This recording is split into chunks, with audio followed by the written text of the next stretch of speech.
자기 제자들을 헤롯 당원들과 함께 예수께 보내어 말하되 선생님이여 우리가 아노니 당신은 참되고 참으로서 하나님의 도를 가르치시며 아무라도 끓이는 일이 없으시니 이는 사람을 외모로 보지 아니하심이니이다. 평소에 헤롯 당원들과 바리새 교인들은 원수입니다. 왜? 그래도 바리새 교인들은 유대주의자들입니다. 유대 사람들은 로마의 통치하에 있기 때문에 로마에 대한 굉장한 반발을 가지고 있습니다. 이래서 로마의 세금을 바치면 안 된다, 로마에 불복종해야 된다, 이러한 사상을 가지고 있는 헤롯 당원은 그렇지 않습니다. 헤롯 당원은 헤롯 왕을 중심으로 해서 로마의 정부에 순종하고 세금도 내고 로마의 정부에 복종해서 살다는 그러한 친로마파들인 것입니다. 평소에는 그들은 절대로 같이 상종하지 않아요. 서로 원수입니다. 그런데 예수님 때려잡는 데는 둘이가 합쳤습니다. 바리새 교인도 예수님 미워하고 헤롯 당원들도 예수님 미워하니까 그들은 예수님을 올매어 놓고 예수님을 때려잡는 데는 손을 잡는 거예요. 그래서 여기 바리새인의 제자들이 헤롯 당원과 함께 예수께 와서 이제 주님을 올무에 잡으려고 아주 낯간지럽게 그리스도를 아부합니다. 진실한 마음에서 칭찬해 주는 건 좋지만은 여러분 아부하는 것은 그 문제가 다릅니다.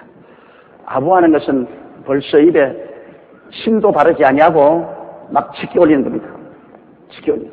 예수님이 하나님 아들이니까 뭐 아무리 치켜 올려도 그 이상 높게 할 수 없겠지만은 그럼에도 불구하고 진실한 마음으로 예수님을 공경하는 것이 아니라 예수님을 올무에 잡아넣기 위해서 방심시키려고 예수님을 쳐올립니다.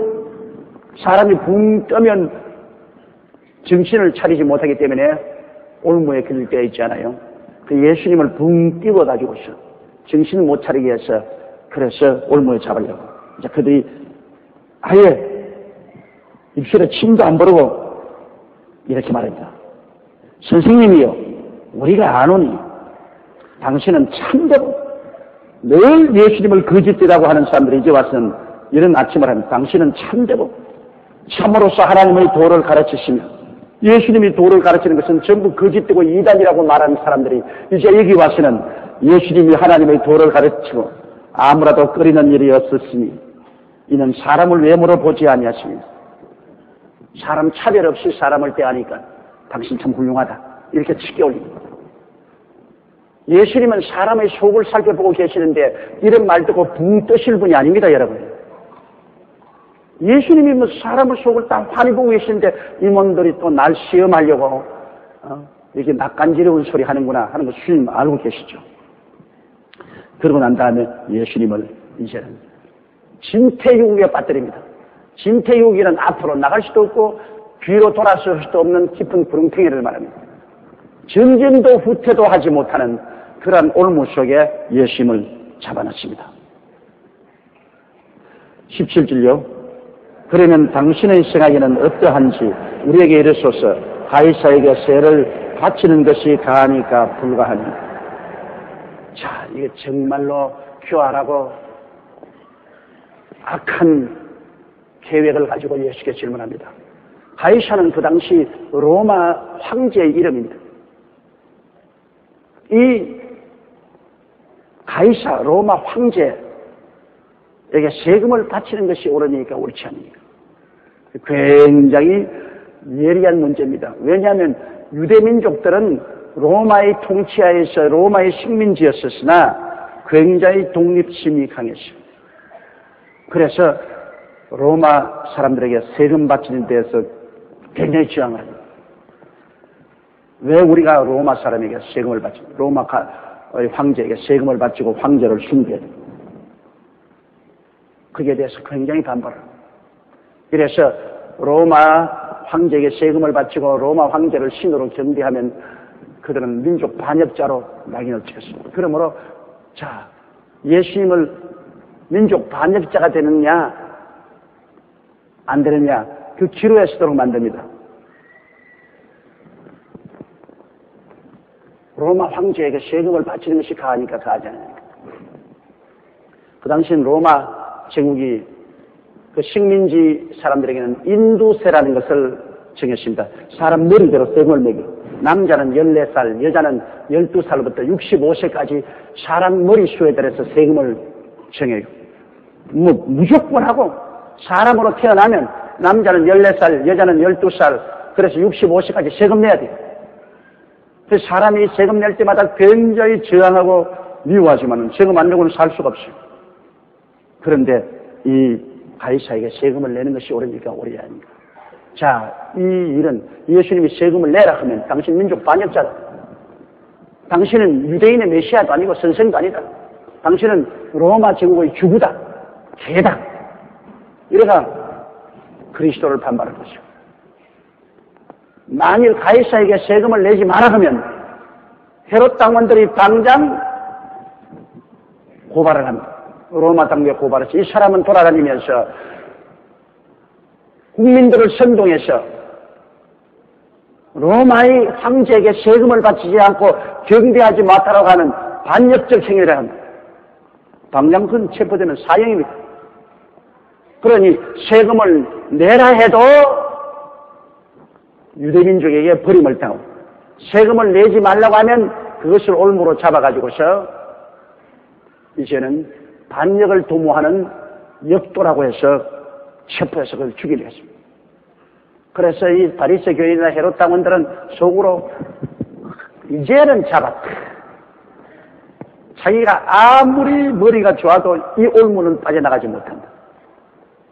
얼씨구나 졌다 졸씨구나 좋다고서 그들은 와가지고서 아주 예수님을 아주 붕뜨게 치게 올리려고 난 다음에 딱 진퇴유의 질문을 했죠. 여러분이나 나 같으면 잡혔지만 별 도리 없어요. 우리 같은 아둔한 머리 가지고는 도저히 헤어나오지 못합니다. 이제는 지금 바치라 해도 큰일이고 안 바치라 해도 큰일이고 말집 딱 다물고 있을 수도 없는 일이고, 이젠 주님께서 어떻게 헤어나올지 모릅니다. 그런데 여러분, 우리 주님은 지혜의 근본이 아니십니까? 이게 이제 지혜의 투쟁입니다. 악한 지혜로 예수님을 올무에 잡으려고 하는데, 선한 지혜의 근본인 예수님이 이 올무에 잡히겠습니까? 잡히지 않죠. 그러므로 주님께서 우리에게 말씀하기를 누구든지 지혜가 부족하거든 부짓지 않고 후이주신 하나님께 구하라, 그래야만 주시라고 하셨습니다. 인생을 살아가는데 지혜가 제일 중요합니다. 지혜는 문제를 해결하는 능력을 말합니다. 지식은 사물에 대한 정보를 말합니다. 배우는 것이요. 지식은 우주면 우주가 어떻게 생기느냐, 물체면 물체가 원자로부터 생겼다, 이런 지식을 말합니다. 지식은 사물에 대한 정보를 말하는, 학교에서 배워요. 유치원, 중고등, 대학원에서 배웠어요. 지혜는 문제를 해결하는 능력을 말합니다. 아주 문제가 생기면 지혜가 있어야 문제를 해결하죠. 지혜가 없는 사람이면 아둔해가지고서 문제를 해결하지 못합니다. 지식이 아무리 많아도 지식은 연장입니다. 여러분, 아무리 우리 손에 대패를 들려주고 망치와 못과 끌을 갖다 주어도 목수의 지혜가 없으면 농장 하나 못 만들고 구두장 하나 못 만들어요. 그러나 지혜가 있는 사람이면 지식인 도구, 대패가 없고 혹시 끌이 없더라도 망치 하나 가져가도 희한한 걸 만들어내는 겁니다. 지혜가 아주 중요하죠. 인생이 여러분 동물보다 나은 것은 지혜가 있기 때문인 것입니다. 코끼리 얼마나 커요. 막 부딪히면 코가 한 팍만 때리면 우리는 박살나버린 것입니다. 그래도 그 코끼리 자꾸 끌고 다니잖아요. 왜? 코끼리는 몸통은 커도 지혜가 부족하기 때문에 사람에게 견디지 못해요. 만일 이 세상에 인간이 지혜가 부족했더라면 인간은 이 세상에서 주인이 못 되었을 것입니다. 동물들이 완전히 인간을 점령하고 말할 거예요. 달리기도 인간은 호랑이나 늑대 따라가지 못하죠. 힘도 코끼리 따라가지 못하죠. 인간이 육체적으로 훌륭한 점이 어디 있어요. 그러나 인간은 지혜가 있어요. 지혜로서 어떠한 어려운 문제가 있어도 해결을 하거든요. 그렇기 때문에 우리가 무엇보다도 지혜를 달라고 기도를 많이 해요. 그리고 주를 믿는 사람이 다른 수다 다른 것은 주님이 우리에게 지혜를 주신다는 것입니다. 나를 믿는 백성이 머리가 되고 뿔이 되지 않고 위에 있고 아래가 내려가지 않고 남에게 구워줄 수 있어 구지 않겠다는 것은 주를 믿는 백성들에게 주님이 지혜를 주겠다는 것입니다. 그래서 경쟁에 이기게 만들어 주시겠다. 지식은 부족하면 남의 지식을 살 수 있어요. 돈 주고 살 수 있어요. 학사나 박사가 된 사람들 많은 월급 주고서 그 지식을 살 수 있어요. 그러나 지혜는 살 수가 없어요. 지혜는 태어날 때부터 부모에게서 지혜를 얻어 태어나든지 그렇지 않으면 예수 믿고 성령으로 말미암아 지혜를 얻던 자는 들이다. 예수 믿고 성령으로 지혜를. 그래서 예수 믿은 나라마다 흥하게 되는 것은 그 나라가 하나님께로부터 지혜를 얻어서 그래서 모든 문제를 빨리 해결합니다. 다른 사람들은 문제에 부딪혀 해결하지 못하고 무뭇거리고 있을 때 안에 저쪽 편에서는 문제를 해결해서 싹 나가버리니까 뭐 앞서버리죠. 문제를 해결하는 것이 바로 지혜입니다. 예수님을 문제에 걸어넣습니다. 이 사람들이 예수님을 문제에 걸어넣는데 예수님의 지혜가 이 문제를 능히 해결하고 18절요. 예수께서 저희의 악함을 아시고 가라사대 외식하는 자들아 어찌하여 나를 시험하느냐. 예수님이 그렇게 예수님을 붕 떠올리고 난 다음에 어마어마한 질문을 내던지는 것은 흉악한 계획입니다. 예수님이 그 악함을 아시고 주님께서 그들을 위조하셨습니다. 주님 말씀하기를 외식하는 자들아 속은 텅텅 비으면서 겉을 찬란하게 꾸미는 이 율법주의자, 이 외식자다. 겉을 와서 나를 웃고 나를 치기 올려서 하면서도 속은 나를 잡으려고 악독한 마음을 잔뜩 품고 있는 이 나쁜 놈아. 속은 완전히 시큼하면서 겉만 하얗게 입고 나왔거든. 외식하는 자들아 어찌하여 나를 시험하느냐. 그다음 19절요. 쇳돈을 내게 보이라 하시니 데나리온 하나를 가져왔거늘. 이 데나리온은 로마 정부에서 사용하던 돈입니다. 돈의 명칭입니다. 로마가 전 세계를 그 당시 점령하고 있었는데 그 세계에서 로마의 화폐를 사용했어요. 그 데나리온은 바로 로마의 황제가 그 상으로 찍혀있는 그런 돈입니다. 우리나라 돈은 세종대왕이 있잖아요. 만원짜리에. 세종대왕. 그때는 로마의 시자의 상이 그 돈에 찍혀 있었습니다. 언전의 명칭이 데나리온인데 주님께서 쇳돈을 내게 보이라 하시니 데나리온 하나를 가져가십니다. 참 이상하다. 이렇게 어려운 질문을 당했는데 왜 돈을 가져오라 할까? 그건 주님이 지혜가 저들을 옴짝달싹 못하게 대답하시려고 그렇게 하시는 것입니다. 20절요. 예수께서 말씀하실 때 이 형상과 이 글이 무엇이냐? 로마의 돈이니까 그 안에 시자의 상이 찍혀 있고 거기에 시자의 글이 적혀 있습니다. 주님께서 그 돈 가지고 이 상이 누구 형상이냐? 이게 적어놓은 글이 누구 글이냐? 21절요. 가로되 가이사의 것이니이다. 이에 가라사대 그런즉 가이사의 것은 가이사에게 하나님의 것은 하나님께 바치라 하시니 참 신기한 대답을 했었습니다. 주님께서는 돈 가져오라 해서 돈 가져오니까 돈에 이 화상이 누구 화상이냐? 이거 바로 가이사, 시자의 화상입니다. 이 글이 누구 있겠냐? 시자의 글입니다. 그러면 시자의 것은 시자에게 바쳐, 하나님의 것은 하나님께 바쳐. 아유, 그 말을 듣고 나니까 입이 딱 벌어져. 이거 무슨 뜻인지 알 수가 없어요. 질문을 던지긴 던지는데 예수님이 이미 질문에서 벗어났습니다. 왜? 세금 안 내란 말도 안 했고 내란 말도 안 했습니다. 시자의 것은 시자에게 바쳐. 하나님의 것은 하나님께 바쳐. 그 말을 들은 이 바리새 교회나 헤롯 당원은 내가 보기에는 무슨 말인지 못 알아들었다고 생각합니다. 도대체 무슨 말인가?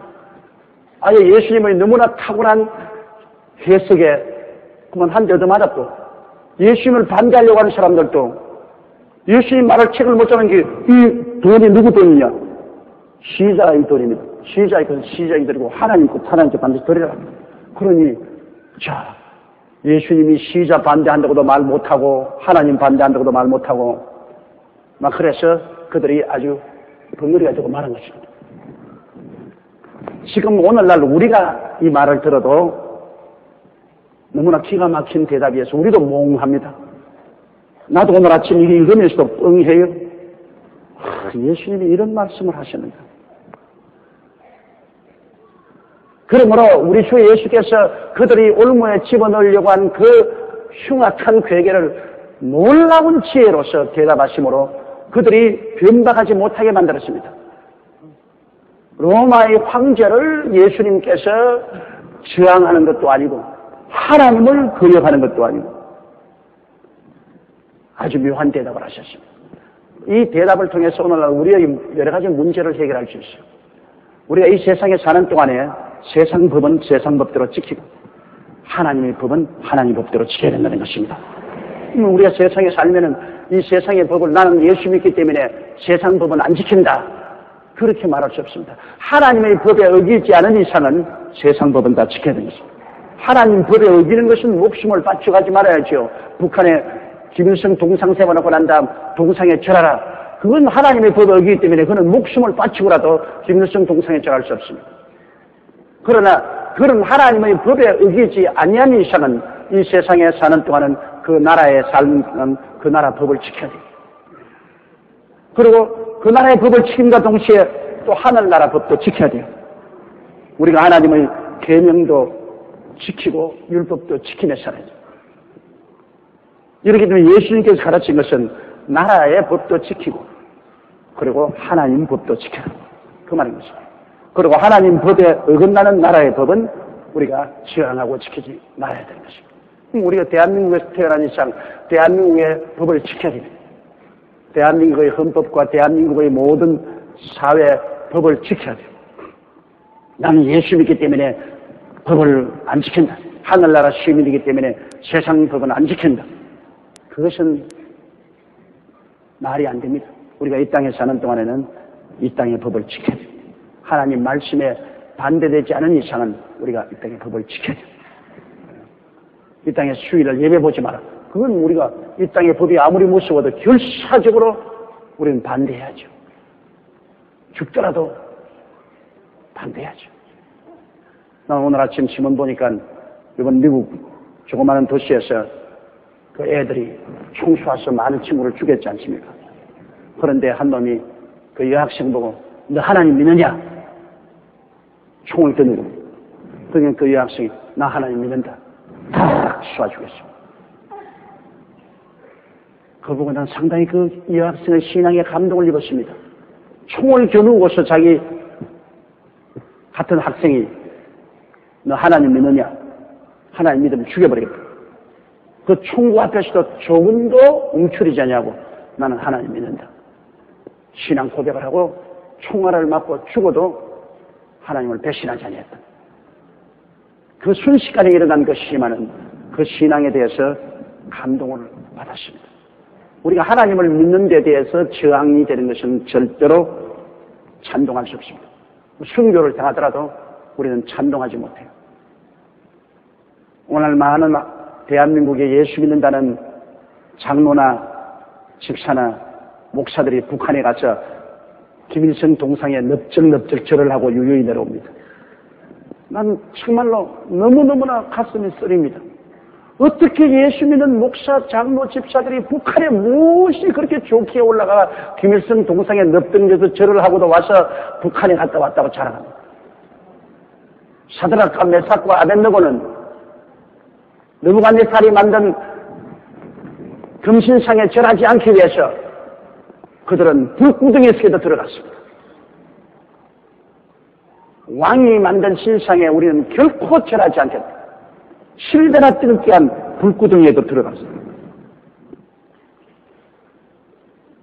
그런데 어떻게 우리 대한민국에 예수 믿는다는 목사, 장로, 집사가 다투어 북한에 가겠다고 애를 쓰고 가가지고서는 공항에서 직행으로 김일성 동상에 가서 꽃다발을 바치고 궁둥이를 거꾸로 쳐들고 넓적절을 합니다. 그러고도 크리스찬이라고 할 수 있냐는 것입니다. 그러고도 예수님이냐. 뭐하러 가는 말이야, 북한에. 그들은 나보고 하는 말이 북한에 가면 그렇게 안 할 도리가 없다. 그것이 호수다. 아예 비행장에 내리면 꽃다발을 주면서 반드시 김일성 동상에 가서 절하도록 만든다. 어찌할 수가 없다. 그럼 뭐하러 가노? 북한에 가서 꿀을 주냐, 밥을 얻어먹으러 가냐. 무엇 때문에 가서 하나님의 계명을 어기고 절하고 나오느냐. 동족에 하나님보다 동족을 사랑합니까? 내 부모나 처자나 전토나 나보다 더 사랑하면 나에게 합당하지 않다고 그랬었습니다. 가장 하나님이 미워하는 죄가 우상숭배의 죄인 것입니다. 내 앞에 다른 신을 두지 마라. 우상에 절하지 마라. 하나님을 망령되게 부르지 마라. 안식일을 그렇게 지켜. 이 네 계명이 하나님과 관계된 계명입니다. 이 계명을 어기면 하나님께서 그대로 죽였습니다. 이 계명하고는 하나님이 타협지 않습니다. 지금 한국 교회에 성령의 역사가 그치고 하나님의 은혜가 그친 것은 한국의 많은 지도적인 목사나 장로들이 북한에 가서 김일성 동상에 절했기 때문인 것입니다. 하나님이 진노하신 것입니다. 그 회개하지 않고는 한국 교회에 다시 성령의 불이 떨어질 것이라고 생각하지 말아요. 일본이 왜 부흥이 안 됩니까? 일본에 가서 그렇게 복음을 전가하고 그렇게 몸부림쳐도 일본의 성령의 역사가 도저히 안 일어나고 하나님의 역사가 아니란 이유는 일본이 우상숭배하기 때문인 것입니다. 일본 임금을 천황이라고 합니다. 천황이란 말은 하나님이라고 합니다. 일본이 그들의 임금을 일본 왕이라고 해서는 모르겠지만 천황이라고 해서 하나님이라고 합니다. 얼마나 무시무시한 우상숭배입니까? 일본의 대표하는 일본 왕을 하나님이라고 말하고 천황이라고 말하고 있습니다. 하나님이 진노하지 않냐 할 수 없습니다. 우상숭배 제1조 거기에다가 일본에는 우상이 너무나 많습니다. 적어도 600만 개나 있다고 합니다. 일본의 우상이. 그 우상숭배 때문에 일본에 가서 아무리 복음을 전도해도 도무지 하나님이 움직이지를 않으시. 이삭 죽기는 하지 몰라도 대거 영혼 구원이 안 되는 것은 내 앞에 다른 신을 두지 마라. 우상에 절하지 마라. 이것 때문에 안 되는 겁니다. 지금 북한 땅이 저주를 받는 이유가 어디 있습니까? 하나님을 제껴놓고 난 다음에 우상숭배합니다. 그들이 김일성을 하나님이라고 그래요. 김일성 하나님이라고 그래요. 실제 입을 들어가지고서 김일성을 하나님이라고 그래요. 그래 놓고 난 다음에 그들에게 복이 내릴 수가 없죠. 하나님이 저주하시죠. 하늘이 비를 주지 않습니다. 땅이 열매를 맺지 않습니다. 기근이 닥쳐 고통이 다가오는 우상숭배. 왜 우리 대한민국에서 줄줄이 예수 안 믿는 사람이 그래도 큰일인데 예수를 믿는 사람들이 북한에 올라가서 김일성 동상에 절을 해요. 어떤 사람들은 말하기를 나는 절하면서 속으로 기도했다. 웃기는 소리 하네. 웃기는 소리. 그런 위성에 돼 있어요. 우상에 사람들 다 보는 앞에서 절하면서 속으로 나는 기도했다. 그걸 누가 인정해 줍니까?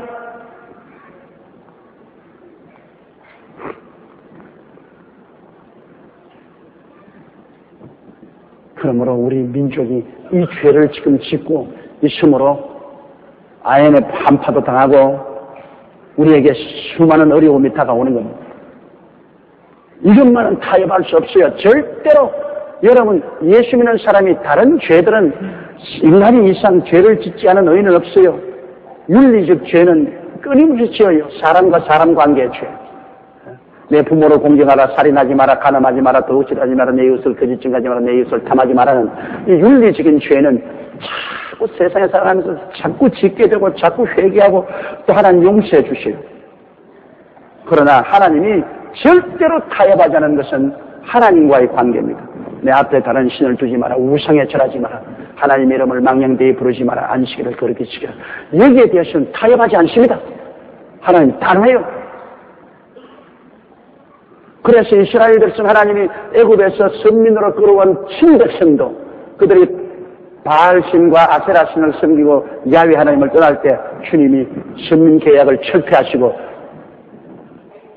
이방 나라인 아수리아나 바벨론에 포로로 잡혀가게 하고 처참하게 짓밟아 버렸습니다. 나라가 황무지가 됩니다. 이러므로 우리가 이런 것을 우리의 신앙생활 속에 단호하게 안 된 이것만은 우리가 지켜야 됩니다. 단호하게 이건 뭐 절대로 타협할 수 없습니다. 여기에는 우리 목을 내놓고 죽더라도 타협할 수 없는 그러한 기조가 있어야 되는 것입니다. 그러므로 이 땅에 살면서 우리가 그 나라 국법을 지키고 가이사의 것은 가이사에게 대해 그 국법을 지키는 것은 우리 국민으로서의 당연한 의무인 것입니다. 그러므로 국법을 지킬 때 그 국법이 하나님의 법을 거역할 때 그때는 우리는 하나님 법 속에 법편에 서야만 되는 것입니다. 단호하게 하나님 법을 서서 죽더라도 하나님의 법을 거역하는 그 국법을 지킬 수는 없습니다. 자, 예수님께서 이 바리새 교인의 제자와 헤롯 당원에게 아주 신기한 대답을 하셨습니다. 가이사에게 세금을 드리는 것이 옳으니까 옳지 않으니까 그게 주님께서 가이사의 것은 가이사에게 주고 그리고 하나님 것은 하나님께 드리라. 그건 마땅한 말이죠. 가이사의 것은 가이사에게 줘야죠. 그러나 하나님의 것은 우리가 마땅히 하나님께 드려야죠. 그 대답에 이 사람 12절요. 저희가 이 말씀을 듣고 기이 여겨 예수를 떠나가니라. 기이 여겼다는 것은 알쏭달쏭입니다. 알 것 같기도 하고 모를 것 같기도 하고. 희한한 말은 말인데 뭐 도저히 책을 잡을 수가 없습니다.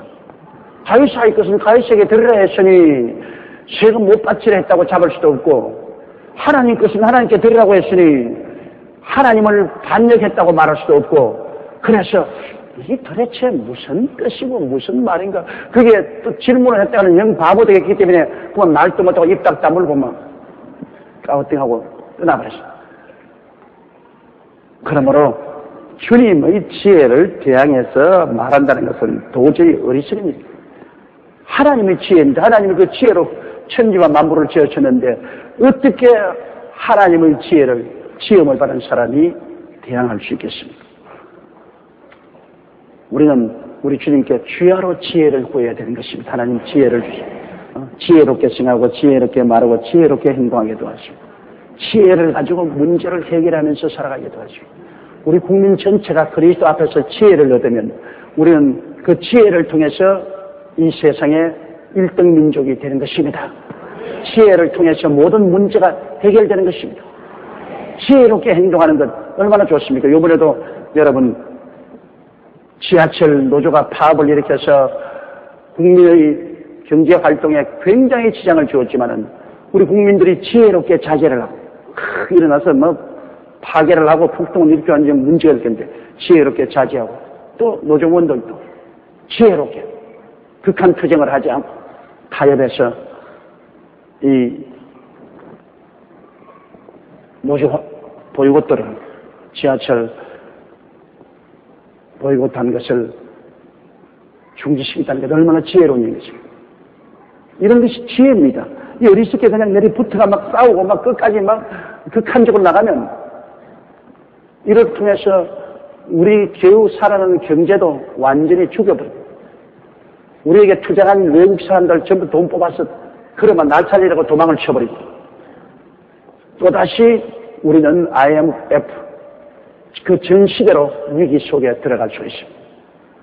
국민이 지혜롭지 못하고 우둔하게 행하면 바보처럼 되어서 죽고 말아요.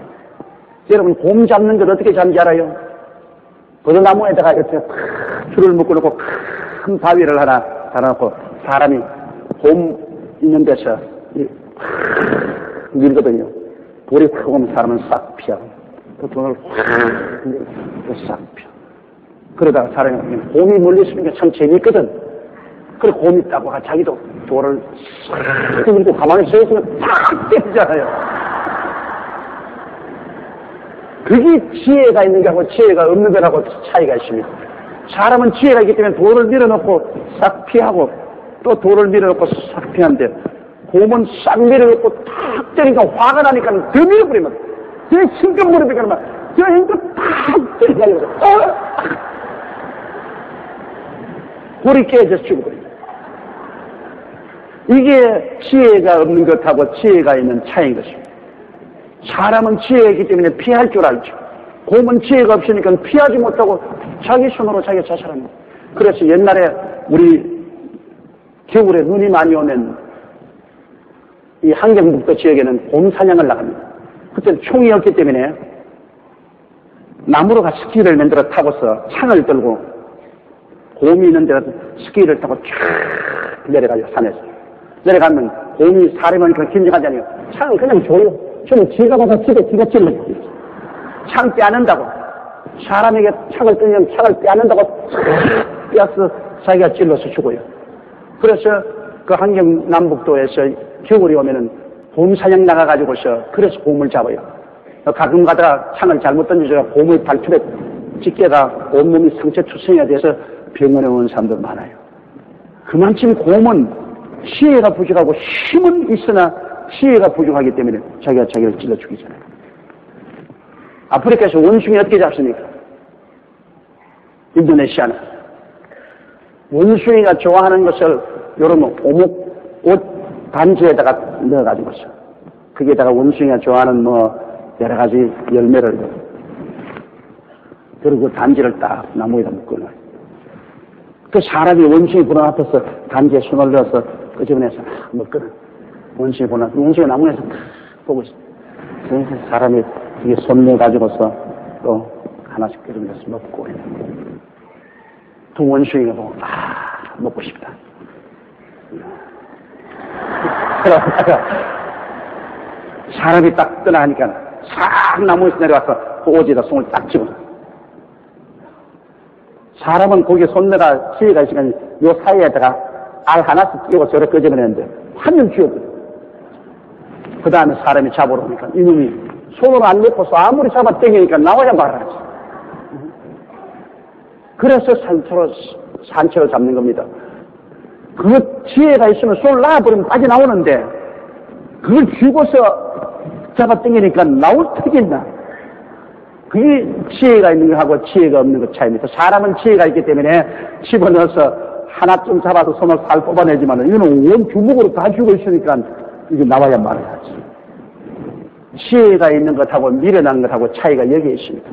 거의 아주 간단한 차이 같지만은 죽고 사는 것이 그게 달렸습니다. 지혜가 있으면 살고 지혜가 없으면 죽어요. 그렇게 지혜를 쓰는 것과 못 쓰는 것의 중대한 차이가 있습니다. 지혜 있는 개인은 성공하고 지혜 없는 개인은 실패합니다. 지혜 있는 민족은 흥하고 지혜가 없는 민족은 망합니다.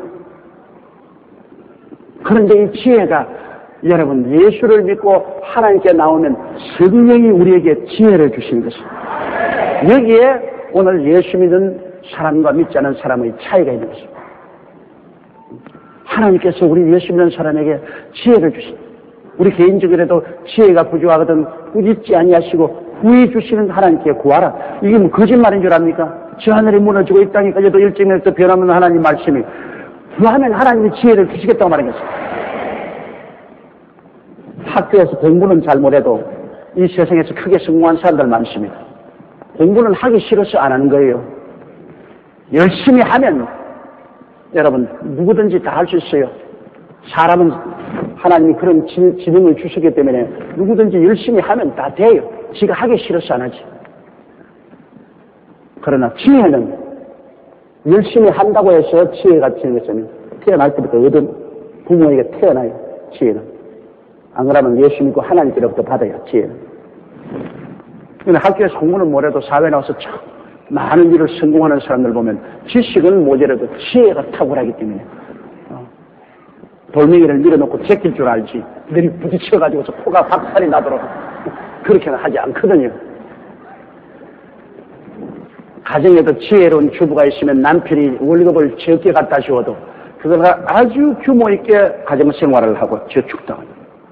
그런데 지혜 없는 마누라 만나 놓으면 왕창이야. 그냥 아무리 벌어져도 밑 빠진 독에 물 붓기야. 그냥 아무리 갖다 줘도 그냥 다 써버리고 다 날려버리고 자기도 어떻게 해서 써버린지도 모르고 어떻게 날아가는지도 모르고 그럼 그 가정이 왕창이 되고 마는 겁니까? 희망이 없어요. 지혜 있는 남편, 지혜 있는 아내, 그게 중요해요. 그러므로 장가를 갈 때도 지혜 있는 여자를 구하지 이물만 보았다가는 큰일 납니다. 이물만 보지 말고 지혜 있는 여자를 구해요. 또 남편을 구할 때도 키 크고 코 크고 눈 잘생겼다고 따라갔다가는 안 되지. 지혜 있는 남편을 구해요. 그래서 처자를 먹여 살리고 가정을 책임질 수 있는 그런 남편을 구해야죠. 지혜. 이것은 아무리 제가 강조해도 더 이상 강조할 수 없습니다. 그것은 제가 41년 동안 목회하면서 내가 너무나 절실히 느낀 것은 내 자신을 주님 앞에 볼 때 너무나 나는 바보요. 저 사람은 겸손해서만. 나 겸손해서 말하는 건 아닙니다. 다른 사람하고 비교해보니까 내가 너무 바보더라는 겁니다. 다른 사람들 보면 참 말도 잘하고 머리도 휑휑 잘 돌아가고 뭐 일도 너무너무 잘해요. 내가 보면 도저히 따라갈 수가 없어. 그렇기 때문에 저는 할 수 없이 내가 바보니까 주님께 지혜를 달라고 참 저는 주야로 주님 지혜를 주십시오. 나는 지혜가 없으니까 주님 지혜를 주십시오. 그런데 지금까지 살아온 뒤를 돌아보면 그 별 볼 일 없는 지혜가 없는 제가 한 일은 거의 다 성공을 하고 그렇게 지혜로운 사람들이 하는 일은 성공을 못하는 거 보았었습니다. 그건 왜냐? 사람의 지혜를 따라간 사람들은 성공을 못했는데 엉뚱한 둔하니까 하나님의 지혜를 간절히 찾고 하나님이 주시는 지혜를 따라서 하니까 성공을 하더라고요. 그래서 어느 면에 보면 둔한 것이 고마운 일도 있어요. 세상에서 보면 바보 같지만 둔했으나 주님이 불쌍히 여기사 주를 의지하니까 주님이 지혜를 주십니다. 이러므로 여러분도 끊임없이 주님께 지혜를 구하십시오. 꾸짖지 아니하시냐. 그 다음 23절요. 부활이 없다 하는 사두개인들이 그날에 예수께 와서 물어가로되. 자, 순서대로 옵니다. 이제 예수님을 올무에 넘으려고 바리새 교인이 왔다가 헤롯 당원 왔다가 말도 못하고 쫓겨나가니 이제는 사두개 교인입니다. 사두개 교인은 어떤 교인이냐? 이 사람들은 무신론자들.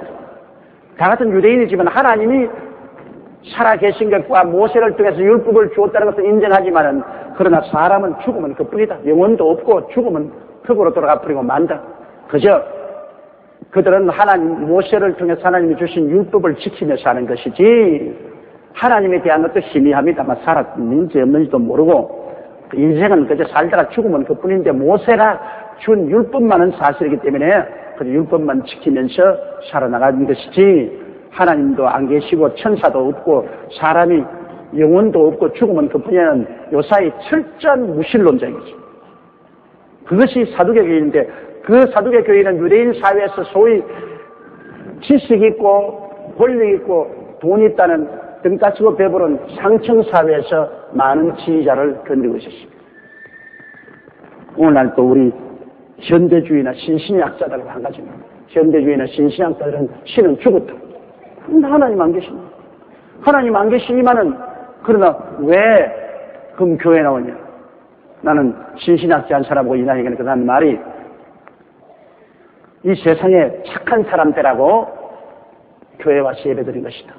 일반 사람은 너무 무식하기 때문에 그냥 착한 사람이라면 안 되기 때문에 없는 하나님은 있다고 말하고 없는 천당과 지옥을 있다고 말해가 그래가지고서 겁을 집어먹고라도 착한 사람이 되게 하기 위해서 그래서 교회를 세우고 설교하는 것이지 하나님이 어디 계시냐고 죽어서 무슨 부활을 하냐고 나보고 직접 그렇게 이야기하더라고요. 그 목사님. 그 목사는 당당한 한국의 지도적인 목사였었습니다. 지금은 은퇴하셨지만 큰 교회 목회하고 있어요. 그러면서 날 보고서 아침 식사를 가진데 아유 저 목사님 이 당신 그런 무식한 소리를 어떻게 하노? 비행기 타고 5분만 올라가면 구름이 위에 오는데 예수님이 그 구름 타고 오느냐고. 그래서 내가 예수님이 타고 오는 구름은 영광의 구름이지 수증기 구름이 아니라고. 누가 수증기 구름 타고 온다고 그러면 영광의 구름을 타고 온다고 했어. 아니, 저 목사 그렇게 믿지 마라. 하나님이 어디 계시며 천국과 지옥이 어디냐. 그래서 아니 그럼 목사님은 왜 교회를 세워놓고 그렇게 성경 가지고 설교합니까? 그것은 이 무식한 대중이 그냥 말해가지고는 도저히 교화가 되지 않고 나쁜 짓 안 하고 좋은 짓만 하도록 못하기 때문에 하나님이 있다, 지옥이 있다, 천당이 있다 이렇게 협박을 해야, 그래야 사람들이 겁을 내서 나쁜 짓을 버리고 좋은 일하고 올바르게 살기 때문에 그 가정을 해서 그렇게 가르치는 것이지, 실제야 어디 그런 게 있어. 나는 그날 그분하고 아침 식사를 하고 하도 가련했으니까 이렇게 자기도 내가 가련하다고 나를 이러. 서로 불쌍해. 나는 그 사람들이 너무너무 불쌍해. 저럴 바야 정치인이 되든지 경제인이 되지 무엇 때문에 탈을 쓰고 목사가 되냐. 그 사람 날 보고 저런 무식한 목사 봐라. 어디 천당이 있고 지옥이 있고 하나님이냐. 그런 태도로서 나를 보고 있습니다. 그런데 바로 이 사두개 교인이라는 사람들이 하나님도 없고 천사도 없고 영혼도 없다고 주장하는 그런 신신학자, 현대주의자와 같은 그런 사람들이죠. 자, 이 사람들이 와서 이제 희한한 질문을 합니다. 부활이 없다는 사두개 교인들이 그날 예수께 와서 물어 가로되 24절요. 선생님이여, 모세가 일렀을 때 사람이 만일 자식이 없이 죽으면 그 동생이 그 아내에게 장가들어 형을 위하여 후사를 세울지니라. 성경 신명기 25장 5절에 보면은 모세가 그런 말을 했습니다. 유대인 사회에서는 가계가 끊어진다는 것은 굉장한 큰일입니다. 우리 한국도 유대 사회와 같지 않습니까? 아들 선호 사상이 왜 있습니까? 아들은 집안에 혈통을 잇는다. 그래서 자식은 혈통을 못 입으면 선조에게 큰 불효를 행했다. 그래서 어찌하든지 심지어는 시가지를 구해서라도 자식을 낳으려고 해요. 자식을 낳아야겠다. 아들을 낳아야겠다. 그래서 남아 선호 사상이 한국에 있은 것은 바로 집안의 혈통을 입고, 그러고 난 다음 안 믿는 사람은 죽어서 제사밥 얻어먹는다. 죽은 놈이 무슨 제사밥을 얻어먹어. 죽으면 그뿐이지. 정말로 죽은 사람이 와서 제사상 차리는데 확 먹어버리면 잘 차릴 사람 아무도 없어요. 왜? 살아생전에도 잘 대접하지 못하는 사람들이 죽은 사람은 어떻게 대접하겠어? 안 먹으니까 잘 차리지. 자기들 먹으려고. 정말 와서 다 먹어버리면 잘 차릴 사람 누가 있어? 간단히 쳐놓고 요거만 하십시오. 그러지. 문제 있을 때 여러분 그것은 죽어서 제상 잘 차리지 말고 살아있을 때 잘 모시라 그 말인 것입니다.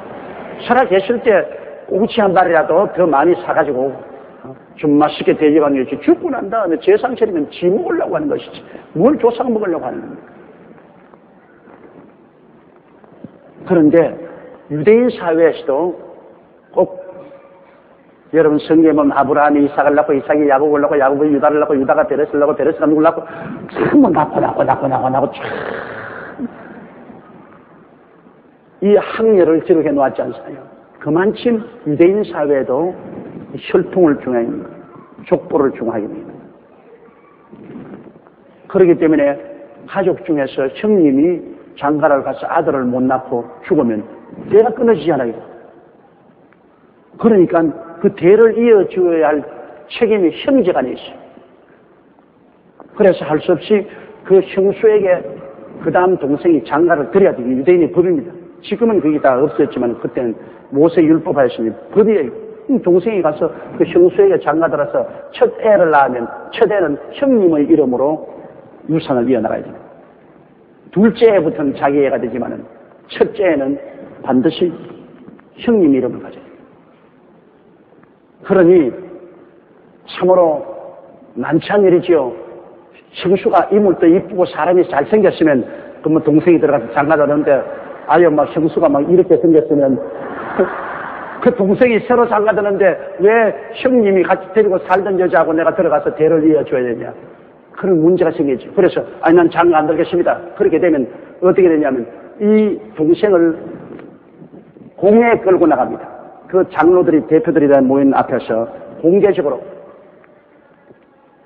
나는 장가들지 않겠습니다. 그러면 그 형수가 그 모든 사람 앞에서 형님을 상하지 않냐고 형님의 대를 이어주기를 원치 않는 이 사람은 이 가정에서 배신자다. 그리고 그 모든 사람 앞에서 그 형수가 얼굴에 침을 침을 댔어. 그러면 모든 사람 앞에서 숨다툼을 받고 또 자기 신을 벗어서 생수에게 던져준 신 벗은 사람이 되는 것입니다. 그런 창피를 당하고 그 다음부터 사회에 나가면 얼굴을 보지 못해요. 저 사람 침뱉음을 받은 사람이라고 했어요. 모든 사람들에게 손가락질을 받아요. 그런 사회적으로 굉장한 지탄을 받기 때문에 의지간히 용기 있는 사람 아니면 막 아무리 못나도 생수에게 가는데, 그저 문제는 형수가 나이가 한 50살쯤 되어서 아직 자식을 못 낳고 남편이 죽었는데, 그 다음 둘째 아들은 나이가 한 15살 된단 말입니다. 그래도 가야 돼요. 그래도 15살 먹는 게 50살 먹는 형수에게 장가둬야 돼요. 아주, 그래서 다말이라는 유명한 일이 좀 유다의 아들 며느리가 다말인데요. 그 아들이 죽었어요. 그래서 그 둘째 아들을 낳았는데, 둘째 아들이 또 죽었거든. 아이고, 자식 잡아먹는 며느리가 들어왔구나. 그래서 그 며느리를 친정에 보내고 난 다음에 자기의 막내가 자라도록 기다려놓고, 막내가 자라도 막내를 장가들여주지 않습니다. 그 다말이 가만히 있으면 고약하거든요. 우리 남편이 죽고 또 둘째도 또 죽었는데, 아이, 죄를 이어줘야 되겠는데 왜 나에게 막내가 자란데도 불구하고 장가를 안 들여주나. 그래서 감정을 품고 있는데, 그 시아버지가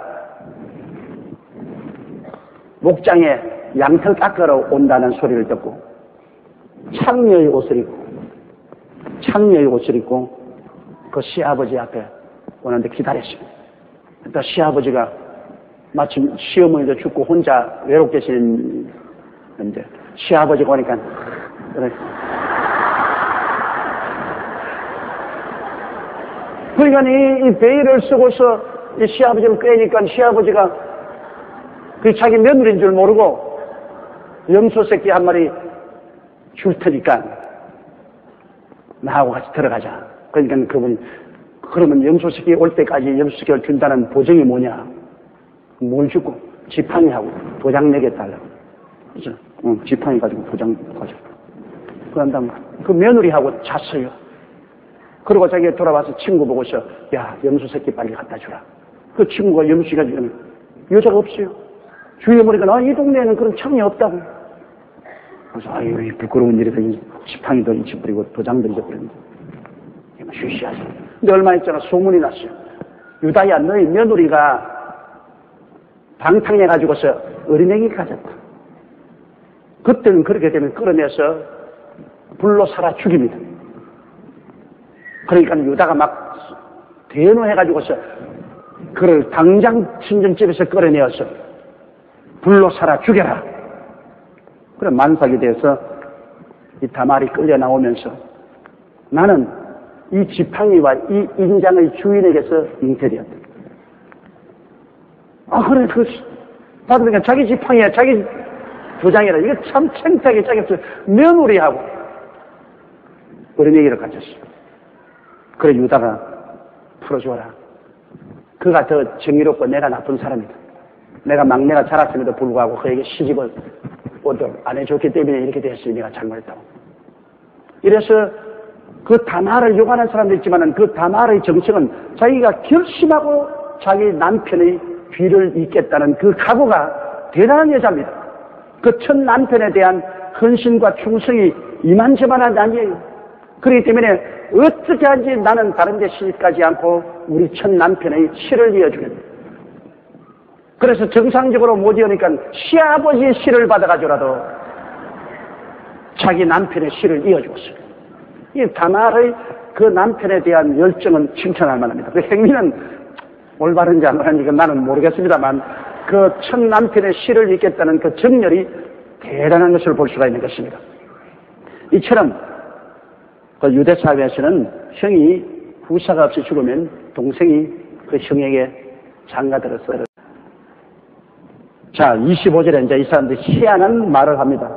우리 중에 실형제가 있었는데 마지 장가들었다가 죽어 후사가 없으므로 그 아내를 그 동생에게 끼쳐두고 그 둘째와 셋째로 7째까지 그렇게 하다가 최후에 그 여자도 죽었나이다. 와, 이거 남자 잡아먹는 여자야. 남자 잡아먹는 여자.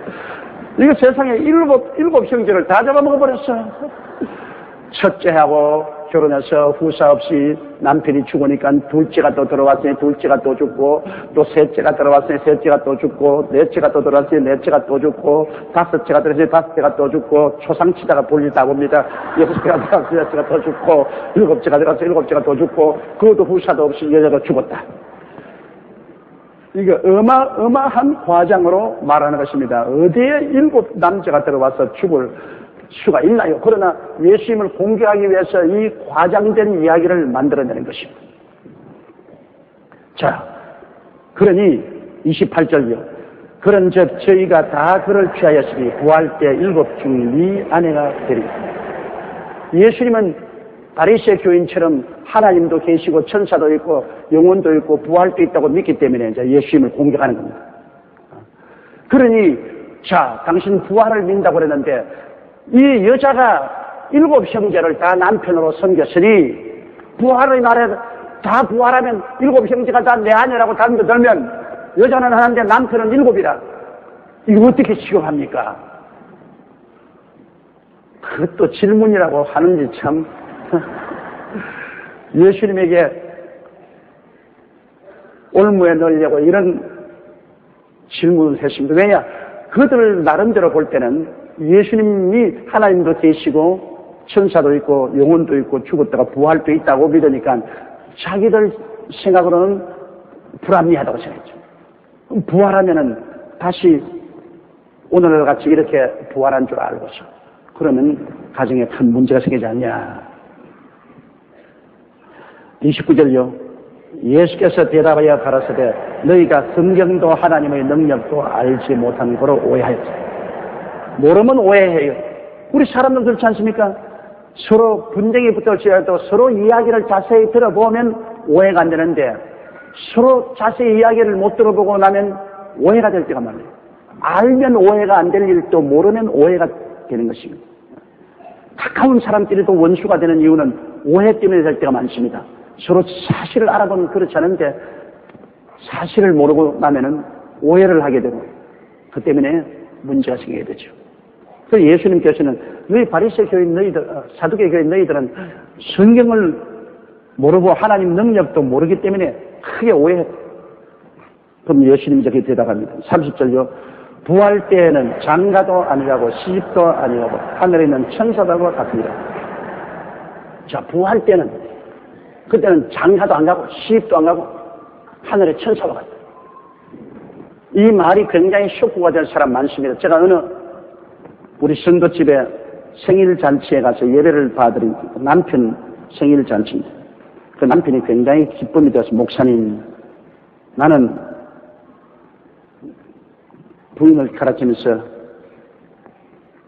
저 집사하고 한평생 잘 살았습니다.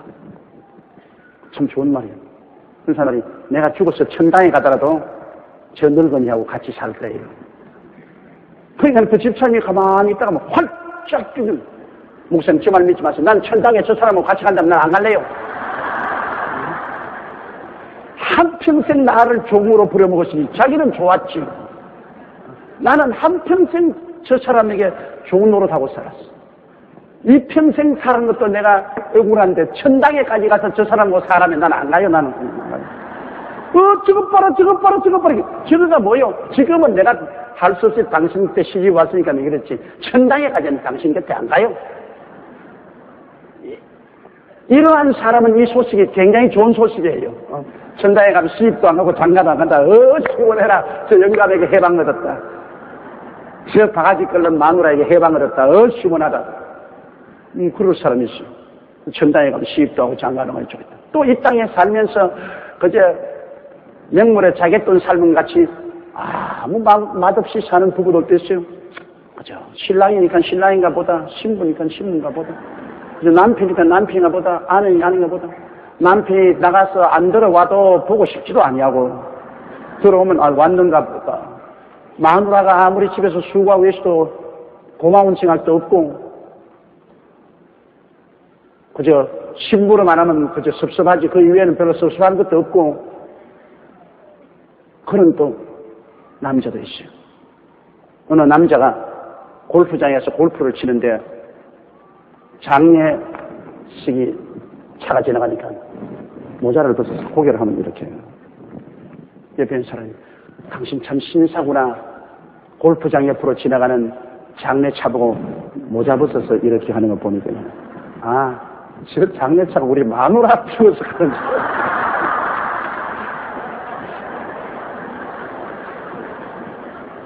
그쯤 되었으니 이게 참 낭패 아닙니까? 이게 절단강산이죠. 그런 사람들은 그저 천당에 올라가서 장가도 아니하고 시집도 안 간다는 건 좋은 일이에요. 그러나 어떤 우리 성도를 만나니까 그런 말을 해요. 목사님, 천당에 가면 시집도 아니하고 장가도 안 간다지요. 어떻게 해요? 우린 너무너무 사랑하기 때문에 천당 가도 같이 살고 싶은데요. 너무해요. 천당 가도 같이 살아야지요. 떨어져서 우리는 못 살아요. 부부간에 너무너무 인고라.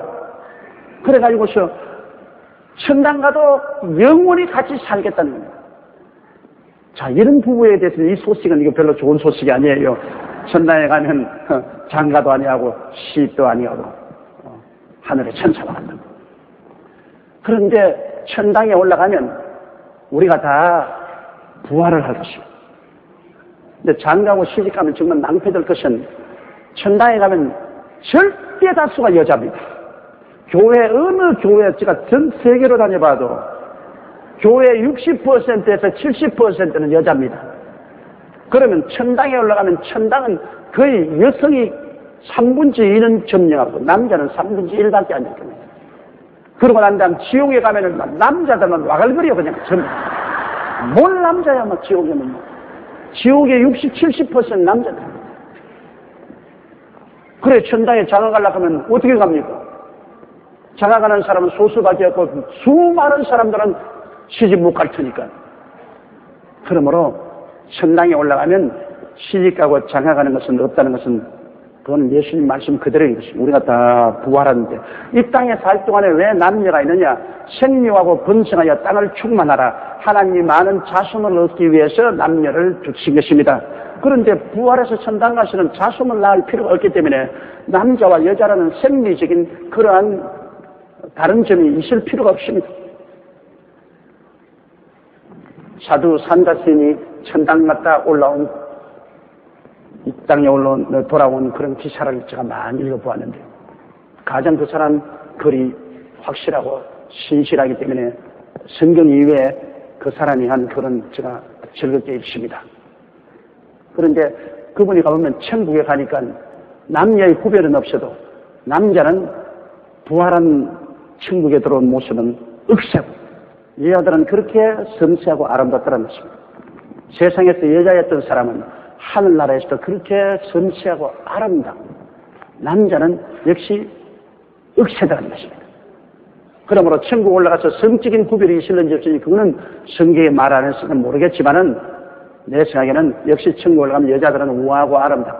남자는 억세고 아마 그렇게 될 것이라고 생각하는 것입니다. 그리고 그것을 하시도 서로 몰라보면 어떻게 하느냐 근데 여러분 성경에 바울이 데살로니가서에 말씀하기를 너희들은 믿지 않은 사람과 같이 가족 중에 누가 죽으면 슬퍼하지 마라. 주님이 오실 때 데리고 오시는 거예요. 무슨 몰라보면 뭐 슬퍼하지 아니할 수가 없죠. 알아볼 수 있죠. 부모, 형제, 부부, 친척, 자녀 되었던 것, 이 땅에 있는 인연을 그대로 가지고 다 알아볼 수 있다는 것입니다. 그럼 부부간에서 살았는데 서로 만나보면 우습지 않겠냐. 나는 미국에 가보고 알았어요. 미국에 가보니까 서로 살다가 이혼해서 각각 다른 데 시집가고 장가고 살면서도 파티에 서로 만나서 악수하고 잘 사냐고 서로 묻고 아주 무심하게 지내요. 그걸 보고 내가 놀랐어요. 과거에 부부였는데 이혼하고 난 다음 또 다른 데 시집장가 가지고서 또 파티에 와서 서로 또 악수도 하고 또 이야기도 하고 또 옛날 이야기도 하고 같이 살던 옛날 이야기도 하고 지금 완전히 남남이 돼가지고 있어요. 그러니까 부부라는 것은 여러분 남남끼리 모인 거 아닙니까? 완전히 남 아니에요.